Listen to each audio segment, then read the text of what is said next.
رئیس ستاد نیروهای مسلح ایران جنرال مایور محمد حسین باقری و جنرال پلکوونیک شیرالی میرزا وزیر مدافع تاجیکستان روز سهشنبه 7 مای سال 2022 در شهر دوشنبه پایتخت تاجیکستان کارخانه مشترک تولید هواپیماهای بی‌سرنشین ایرانی تمغه ابوبیل 2 را افتتاح کردند. جنرال باقر در سخنرانی خود در مراسم افتتاح این کارخانه گفت ایران توانست در همه سازات نظامی و دفاع به ویژه در تولید هواپیماهای بی‌سرنشین به رشد چشمگیر دست بیابد. امروز ما در موقعی هستیم که بجز از تأمین نیازهای داخلی می توانیم به کشورهای همپیمان و دوست تجهیزات نظامی صادر کنیم، گفت سرلشکر ارتش ایران. جنرال باقری افتتاح کارخانه ابیل 2 در تاجیکستان را یک نقطه عطف در راه رشد همکاری‌های نظامی دو کشور نامید و گفت انشالله در آینده شاهد همکاری‌های بازم بیشتر نظامی میان ایران و تاجیکستان خواهیم شد.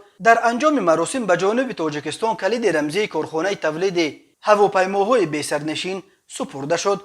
جانب تاجیکستان درباره سفر جنرال باقری تا کنون خبری رسمی نشر نکرده است، ولی رسانه‌های ایرانی خبر دادند که رئیس ستاد کل ارتش ایران که روز 16 مای وارد دوشنبه شد، همچنان با سیمومین یتیموف رئیس کمیته دولتی امنیت ملی تاجیکستان نیز ملاقات و مسائل همکاری‌ها در رشته‌های امنیت و مرزها را بررسی کرده است. بنا به اطلاع جانب ایران، تقویت توانمندی‌های دفاعی و نظامی به منظور افزایش‌های همکاری‌ها در مرزهای مشترک و مسائل و تحولات منطقه و افغانستان از مهمترین موضوعهای این گفتگوها بود.